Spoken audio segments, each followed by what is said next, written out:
Spartan Boots it's a weapon in this game. It's not exactly a main weapon, it's more like a side weapon, and very useful if you want to kick an enemy off a platform, for example, or something like that. But most people actually don't like it. I think I have changed this weapon like maybe 10 times or something. I thought it was funny, I thought it was a good weapon, but actually most players didn't like it. It used to be a bad weapon. But the newcomers, they don't know this legacy of this weapon, and they actually think, okay, it's a fine weapon. I am Sébastien Bénard, I am game developer and lead game designer, or lead whatever, at Motion Twin, because we are all leads, so that doesn't matter. And this is why we decided to cheat to make the player believe he's actually in control.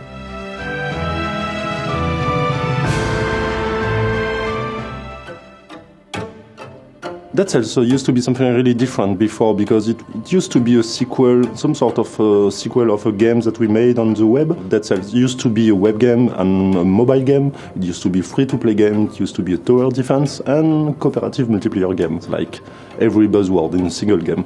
The most important was the multiplayer. Actually, it was really not working. And we made a single-player version with a basic tutorial and a small story just to explain the game. And actually, a friend of us, told us, maybe the single-player version that you did is actually nice and it works, and maybe you should make a single-player game. And at first it used to be a joke. We were like, okay, no, you're kidding. And we thought about this, and we decided to remove completely the multiplayer aspect of the game. At first we said, okay, let's make a traditional 2D game, 2D platformer, and let's make everything by hand. But the thing is, we have just a few people, we have developer, one graphic artist. How could we still make a huge world and a huge place to explore, but with so few people? Going to early access was like a difficult thing for us, because we knew it was the time of the indie apocalypse and everything, and so everyone told us, yes, no, that's not a good idea to go on early access. But when we were running out of cash at this time, many people told us, okay, you will see, Steam early access is not that easy, and the community could be harsh. After 1 week or something, we had so many feedback from players, because when they posted negative feedback, it was like 3 pages long, always. It was a huge post explaining why this thing sucks in your game. And most of the time at first it was, oh shit. But still, we have a problem here that we should address, because this guy just wants the game to be good. He don't want to bash the game or whatever, he just wants to play the game that he will like. Those people, they want you to make a good game. They have all the interest into making this game as good as possible, just like us. Speedrunning community was really a very important part of the game, right from the beginning. We knew that they would find bugs and glitches to exploit. For example, in Castlevania, you could use this backdash move, which allows you to move a little bit faster than just walking. So that's a kind of small glitch that you could have. When we had our very first glitch that allowed the player to jump above a single boss and to get to the exit directly, we asked ourselves, is it something that we want to have? Is it something which is game breaking? Is it something that we could live with? So that's something that we don't want. We don't want the experience to be changed for most players. We want the experience to be changed for just the speedrunning community, and sometimes you just have to say, okay, this thing is not really such an issue. It's funny. They are like moving super fast, but why not? And it's not breaking the game in any way. So we went to alpha, and the first version was really like boring as fuck. Level generation is some very tricky part of the game, because it was the time of No Man's Sky, and everyone was like traumatized by huge levels with no actual meaning. The real problem with random generation is all about getting good results. That's really complicated to explain in some way to a computer. What is a good result? Because that's something that actually takes lots of intuition, lots of feeling. That's not something that a computer can actually understand. So making sure that you translate these rules into some kind of algorithm, that's the difficult part. Making the generator here actually took 1 week or something, and after maybe 1 month, we didn't have always on point good results. And during the same amount of time, actually someone in the team tried to make rooms by hand, and in about 2 weeks he had made like 1,000 rooms. He had already 1,000 good results, because all these rooms were made by hand. And that was really a very important moment for us, because it was like, okay, instead of working on this level generator algorithm for 1 month, let's just make rooms for 1 month. And it will add much more quality to the game. And when we build a level, we know there is one entrance, one exit, and in between you have like maybe 3 combat rooms and a shop, something like that. And for each part, we just pick an entrance inside the dictionary of entrance rooms. And we just pick one, we put it in the world, and then we have a combat. You have this huge dictionary of combat room with every possible shape, long ones, large ones, or small ones. And each room is just a basic map of collisions, of walls. You have exit and entrances, and platforms. This part is actually what we call brute force generation. We just pick something, it doesn't work, we cannot place it, we discard and we take another one. It's really all about thinking, is it faster to make all the content by hand, or to make like 1,000 different element by hand, or is it faster to actually write a generator and to make sure that it always works? So it's really something that we learn along the way to how to decide what should be generated and what should be actually handcrafted.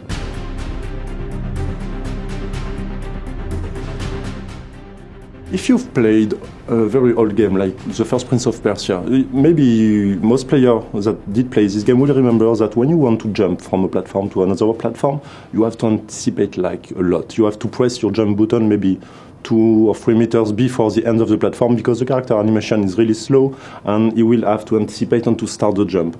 And in modern days games, you don't do that anymore. And you want to be able to press the jump button just on time, just when you're about to fall from the platform. But if you try to do that, actually, you fail. Most of the time, you just fail because you press the jump button a little bit too late. I hate that part here. Okay. Yes. No! You have this sense of fairness, which is really important in permadeath-based game, because when you die, you should always feel, okay, this is my fault. I did something wrong, it was obvious, I should have avoided this enemy, or maybe I should have checked before jumping down, because we wanted to make sure that at no point you could blame the control for your own death. Because you actually, when you die, you lose maybe 10 minutes of playtime, and that's really a difficult moment, and we don't want you to feel like bad for that.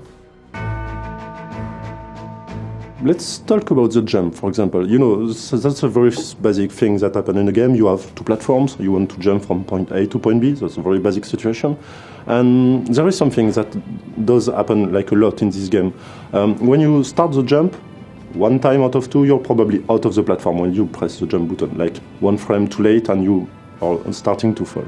And in such a case, we actually allow you, when you are off a platform, we actually consider you're still on the platform for maybe 2-3 frames after. So we allow you to jump after a while.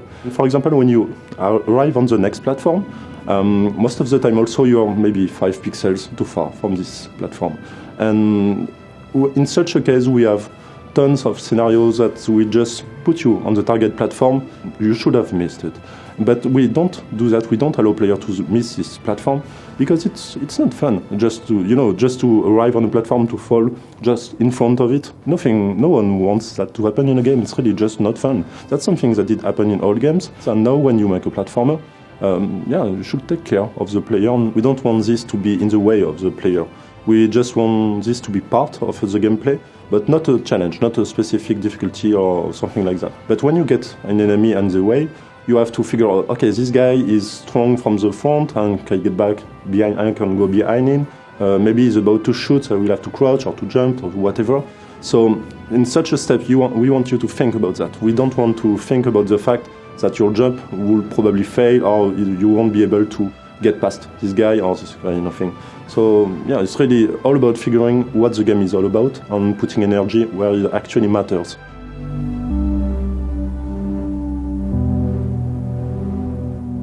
Something that we noticed, we didn't really expect that at all. We saw that in the reviews on Steam afterward. Most reviews, really maybe 80% of the reviews, something like that, they do talk about the fact that the game is easy to play and very fast and easy to control and everything. They don't explain exactly why, but they feel like, okay, it's really dynamic and everything. And then they talk about the Roguevania thing of the game. They talk about the actual gameplay. And that's something that we actually noticed. The player really very interesting and very invested into the game just because the controls are right for us. And we know that now the moment you give the controller to the player, and let him play the game. This single, maybe 5 or 10 seconds, is like really important, just to make sure that there is nothing that will get on the way. It should not feel wrong right away. That's something, and this part really takes a lot of time to make sure that nothing bad happens at this moment. So taking care of the controls, that's something that we'll definitely do, yes, for any future project we'll do.